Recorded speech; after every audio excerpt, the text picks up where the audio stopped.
તારીખમાં ગુજરાતી રંગભૂમિ પર આપણી પાસે એવા વિષયો લઈને આવવાની કોઈ હિંમત જ નથી કરતું કે જેના સ્પોઇલર્સ બહાર પડી શકે. એવી હિંમત ઉમેશભાઈએ બધા પ્રોડ્યુસરોએ ભેગા થઈને ચિત્રક અને કિરણ માલવણકર આ લોકોએ બી કરી છે. એ લોકો જ્યારે એક સાથે આવે છે ત્યારે એ લોકો કેટલો જુદો વિષય અને કેટલી સુંદર માવજત સાથે રજૂ કરી શકે છે એનો બહુ જ મોટો દાખલો એટલે આજનું નાટક ટીકું છે. માત્ર સ્ક્રિપ્ટ નહીં, માત્ર ડિરેક્શન નહીં, માત્ર બધી વસ્તુઓનો સમન્વય નહીં, પણ પરફોર્મન્સીસ પણ એટલા બધા પકડી રાખી, એટલા સુંદર અને સચોટ પરફોર્મન્સીસ છે કે બીજું કાંઈ તમને અપીલ ન કરે તો એટલીસ્ટ પરફોર્મન્સ માટે તો જરૂર જોજો.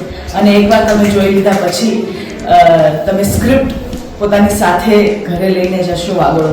એટલે I request all the Gujaratis કે તમારે લાઈવ ફોર્મ ઓફ આર્ટ એટલે કે થિયેટર જે હવે મરી પડવા રહ્યું છે બધી જગ્યાએથી, કારણ કે આપણી પાસે ઓટીટી ને ડિજિટલ એટલું બધું આવી ગયું છે, પણ લાઈવ ફોર્મ ઓફ આર્ટમાં તમારે ખરેખર યાદગાર વસ્તુ કોઈ જોવી હોય તો ધીસ ઇઝ અ પ્લે ટીકું.